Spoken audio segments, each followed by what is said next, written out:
હોય જેથી મુશ્કેલી સર્જાઈ છે। આજે રાત્રિના 8:30 કલાકે બે 4 વ્હીલર ગાડીઓ વચ્ચે અકસ્માત સર્જાયો, જેમાં અંજલિબેનને સામાન્ય ઈજા થઈ। બંને ગાડીઓ વરાંગબરા અને સાઉદવાડીની છે। એક ગાડીનો ચાલક નશામાં ગાડી ચલાવતો હોય જેથી અકસ્માત સર્જાયો। પોલીસ તપાસ કરી રહી છે।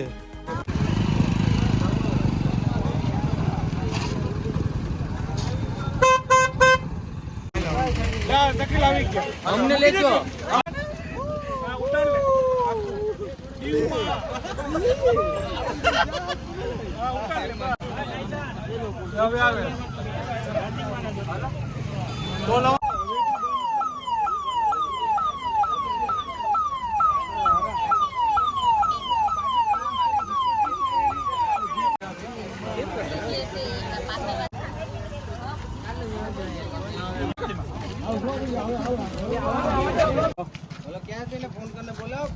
जल्दी मोकला बीजा फोन रस्ता बंद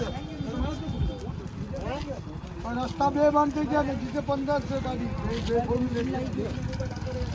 मारू एक्सेप्ट થઈ ગયો ને ટ્રાવેલિંગ કરે કોઈને ખબર હોય ને કે કઈ વખતે દારૂની બોટલ આમાં હતી તો ફેંકી દીધી બિયરની બોટલ હું કરવા રેવા દે મેં વિડિયો ઉતારેલો છે અમારી પાસે વિડિયો મેં ઉતારેલો છે તે ભલે ફેંકી દીધી